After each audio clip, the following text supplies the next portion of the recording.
How you guys doing? All right.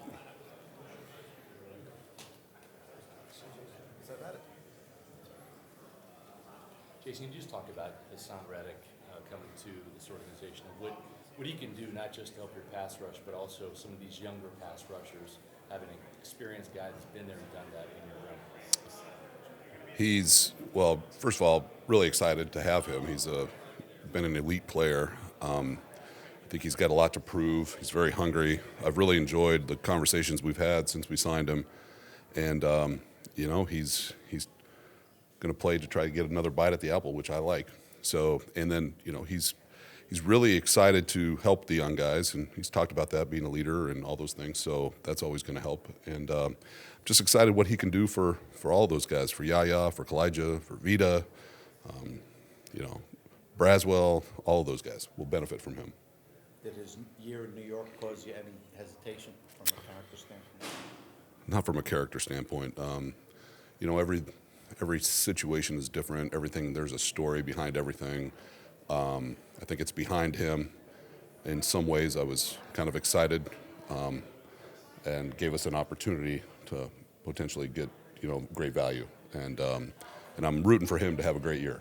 Fair to say you talked to Howie Roseman about him a little bit, Jason? Fair? It's fair. Howie's one of my best friends, so it's fair. So, with that being said, does that change the mindset of maybe going for an edge rusher in the first round at 19? I don't know if it changes the mindset there. We've got a few players, a handful of players like we do every year that we think could be there at 19, including edge rushers. And I think we're going to stick to what's the best player.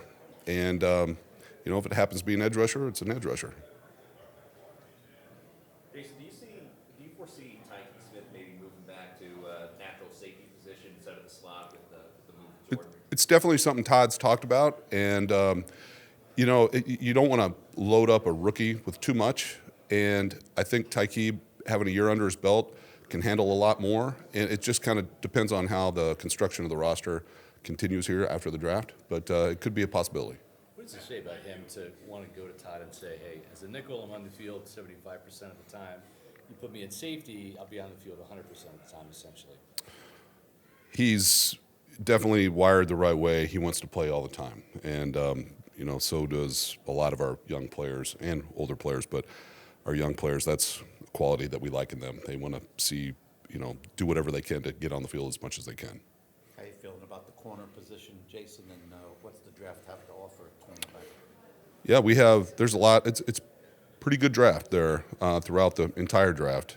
We'll see how it falls to us, but we could use some help there, whether it's at the depth, whatever it is, we could use some help there.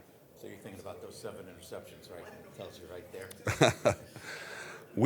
You've had Trust me, Todd. There's nothing Todd wants more than one of the things he wants is get more interceptions. What's Jamel in this situation? Is he back for his final year, or is he somebody you still look at after the draft? So Jamel, we've had some injuries last couple of years. He was a really good player not too long ago. He has high expectations for himself. We have high expectations for him, and we feel good about Jamel. You guys brought back Shaq Barrett for a couple games last season. Have you guys had any conversations with him? Would you want to bring him back? Love Shaq. We'll have to see how things go here. Want to give him a fair opportunity to give him the best shot to play a little bit. So we'll have to see how that goes. We'll keep monitoring that. But Shaq's always going to be a Buck. Can you talk about your hire at Beistline as is that how you pronounce it, Beistline? Beistline. Beistline. In terms of football research, what his game day responsibility will be, how he's going to help the front office, the coaching staff during the week. It's something Todd stressed that he wanted to have somebody to assist him in that role. It's a full-time role. He's done it for a while. He's got a great reputation. He's also got a great background in analytics. We work with Jackie on that end, but on game day, working for Todd, and we're just excited. We'll get that process. It's already started, so it's not as easy as some people think. It's something that it's a full-time job. So putting scenarios together, talking through them, it's fun. With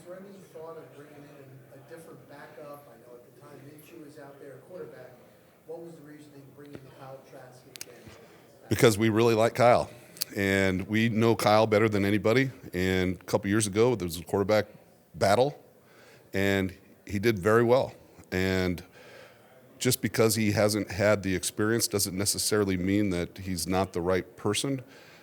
Some quarterbacks that have experience getting thrown into the fire because the starter went down, they get a lot of money because they have the experience. Doesn't necessarily mean they played well. Kyle just hasn't had the game time experience. I think if he ever did, I think we'd be talking about a different situation. So we're very, very excited about him, and glad that he's back with us. You guys also brought back Ben Bredesen. He came on a 1-year deal last year, now he gets a 3-year deal. How big was it to get him back, and obviously from a continuity standpoint? Huge. That I've said it a million times, it feels like, but that room is the most important room in the building for everybody, for football side, business side, everybody, because jobs are on the line. And when that offensive line room is gelling and playing well, we all thrive. And he fits in well with them. He's a great leader. He's a great person. He's a great teammate, and he's a good player. So very excited to have him back. How intrigued are you about what Servassier Dennis can do, Jason, if he stays healthy? Super intrigued, and super intrigued. That was a big blow to us, bigger than a lot of people knew. When he wasn't able to play for us last year because he was really coming on. I think he's a very good starting linebacker in this league, and I think we've got the issues resolved, and he's ready to go. What have you seen from him when he does get on the field? He's very explosive. He's fast. He's instinctive. He's got a quick trigger. He's instinctual player, both in the run game, pass game. Very, very smart. You said you want to go with like the best player when it comes up on your board. Suffice to say, this draft would be heavier defense for the Buccaneers, Jason?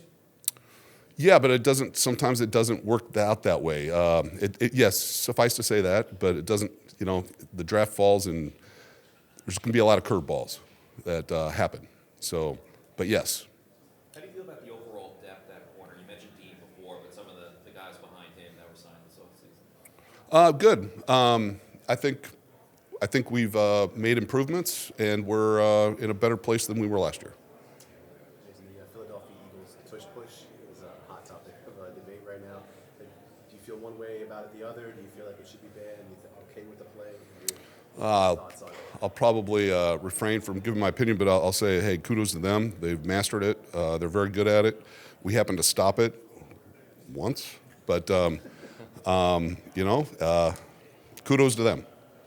When you look at Todd's ability to bring Dave Canales along, now he's going to be doing the same thing with another rookie offensive play caller. To a degree last year with Liam, but Liam had some play calling experience in Kentucky. But just from a comfortability standpoint, how much does that put you at ease that you've seen Todd been there and done that before and understand the process and what's involved in that? It's very comforting. He's got a plan to bring Josh along during OTAs, call-it periods, give him all the experience he needs. Todd's really put a lot of thought into this. He did the same thing when we had hired Dave. I think Josh is wired the right way. He's excited. He's ready to take advantage of the opportunity. It's going to be a lot of fun to work with him. It already is, but I'm expecting big things. Jason, if those pool of players that you covet going into the draft, if they're off the board, would you think twice about moving down? No. 5 spots or whatever, and getting an extra 3rd or 4th round pick? No, not at all. It depends who's there and how many players we still like in that next tier. Right. But no, I've done it before. Always enjoy doing that because I like the picks. But recently, it just has worked out that there's been a player that we just really, really like Graham last year. So, but no, it's always going to be it's always going to be an opportunity and something that we think about to do that. Jason, Jalen McMillan played really well, especially last year. Both Mike and Chris are getting up there in the league and have a lot of tread off the tire. So is receiver one of those positions that you want to renew as these guys get on? It certainly could be. certainly could be. It depends. It's there, but it wouldn't be a bad idea. Mike could play another 3 years. Chris could play another 5 years. Who knows? But you know how it is in the league now. It's explosive offenses are we've had a lot of success with that. So, yeah. Last year you had the second and one of the youngest teams in the league. And when you do that, you get a starter injured. Sometimes you're going to a guy that hasn't played much. It seems like you covered yourself in free agency with that experience that if you have an injury, someone's coming in that's played a lot of football. Yeah, that was the goal that we had to try to do that.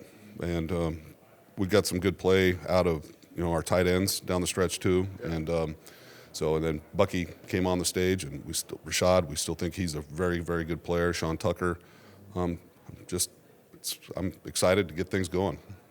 You mentioned the importance of the offensive line. You signed Charlie Heck, re-signed Stu Opeta. How comfortable are you with the guys behind the starters?